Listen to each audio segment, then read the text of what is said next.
အားမင်္ဂလာပါခင်ဗျာ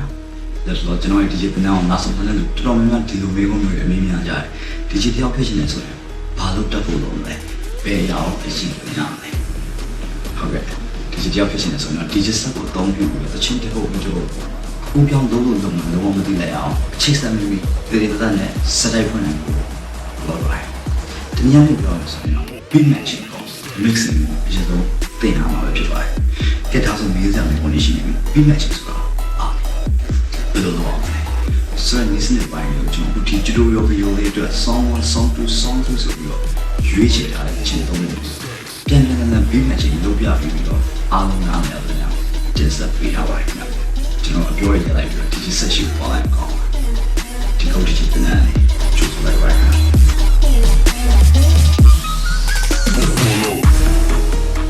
ဒါတော့ကျွန်တော်ဒီ code ရတဲ့နေ့ကမှဖြစ်ပါခင်ဗျဒီနေ့တိုင်းပဲကျွန်တော်ရဲ့အရှိမ2000 Nexus 2လေးလုံးသုံးရ ready ဖြစ်နေပြီအဲ့တော့ကျွန်တော်ဒီ set ပေါ်အကြောင်းအရာကိုစမ်းပြောရင် beat matching ဆိုတာဘာလဲဆိုတာကိုဒီလိုစပြောလိုက်အောင် beat matching ဆိုတာအချင်းတစ်ပုတ်ရဲ့ beat ဆိုတဲ့ sequence နဲ့နောက်တစ်ပုတ်ရဲ့ sequence ကို matching ချိန်ကိုက်၍ထပ်ပြီးတစ်ပုတ်မှတစ်ပုတ်တော့အကူပြောင်းလုပ်တဲ့ listening beat matching ကိုခေါ်ပါခင်ဗျအဲ့တော့ကျွန်တော် beat matching ကိုလက်တွေ့လုပ်ပြဖို့အတွက်ဒီ set ကိုကြည့်လိုက်အောင်ပထမဆုံးဆောင်းအောင်လို့ကျွန်တော်ရဲ့ playback CD mixer ရဲ့ channel 2မှာထည့်ထားလိုက်ပါတယ်သူ့နောက်က live mix လုပ်မယ်ဒုတိယတစ်ချက် sound 2ကိုတော့ကျွန်တော်ရဲ့ညာဘက် CD mixer ရဲ့ channel 3မှာထည့်ထားလိုက်ပါတယ်အခုကျွန်တော် sound 1နဲ့ sound 2ကိုအရင်ဆုံး beat matching လုပ်မယ်ပြီးပြီဆိုတော့ sound 1ရဲ့ညာမှာ sound 3ကိုထည့်မယ် sound 2နဲ့ဆက်ပြီးတော့ mixing လုပ်ပါမယ်ဒီလိုမျိုးနဲ့ကျွန်တော် sound 1နဲ့ 2 2နဲ့ 3ဒီဘီတစ်ပုတ်တစ်ဆက်ထဲ mixing လုပ်သွားမှာဖြစ်ပါတယ်ခင်ဗျဒီ tutorial လေးမှာကျွန်တော် beat matching လုပ်ကြဖို့ရွေးချယ်ခဲ့တဲ့သချင်းသုံးခုဆိုတာတပုံးနဲ့ BPM မတူဘူး music genre ဆိုတဲ့သချင်းအမျိုးအစားမတူတာတွေကိုအချိတ်ဆက်မိတစ်ဆက်ထဲသာ beat matching လုပ်နိုင်မယ်ဆိုရင် genre အရ live ဖတ်မယ် live ဖတ်ဘူးဆိုတာတွေကိုတိတ်တွေးစရာမလိုဆိုတဲ့ message လေးကိုဒီ tutorial လေးကကျွန်တော်ရဲ့ပထမဆုံး tutorial လေးဖြစ်တော့အမှတ်တရလေးလည်းဖြစ်အောင်ခုလို message လေးပေးချင်တာနဲ့တမင်ကိုဒီသချင်းတွေရွေးချယ်ပြီးတော့ mix လုပ်ပြထားတာပဲဖြစ်ပါတယ်ကျွန်တော်နံပါတ်1ချင်းနေစားလိုက်အောင်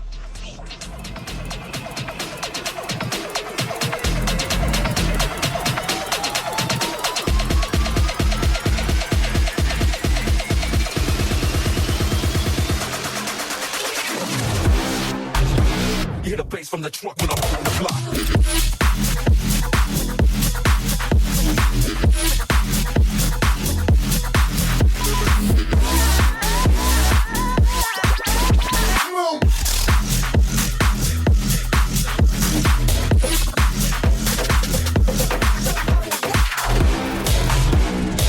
From the truck when I'm on the block.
ဆုံးလေးကြည့်ပြီးတော့ကျေးဇူးများတင်ပါတယ်ခုဆိုတော့ဖိမက်ချင်းဆိုတာပါတယ်ဘယ်လိုလုပ်ရလဲဆိုတော့ကိုယ်စိတ်သက်ဆိုရင်ချမ်းသာဖြစ်တော့သဘောပေါက်နိုင်တယ်လို့ပြောနေပါတယ်ဒီနေ့ကျွန်တော်ပြောရဖိမက်ချင်းဆိုတော့ကောင်းကြအောင်ပါဖိမက်ချင်းဘယ်လိုမျိုးရှိလဲဘာတွေလဲဘယ်လိုအခြေအနေမှာပဲမျိုးဆောင်အသုံးပြုတင်တယ်ဆိုတာတွေကိုပြောဖို့ကြံရှိနေတဲ့အတွက်ဖိမက်ချင်း part 2ဆိုပြီးတော့နောက်ထပ်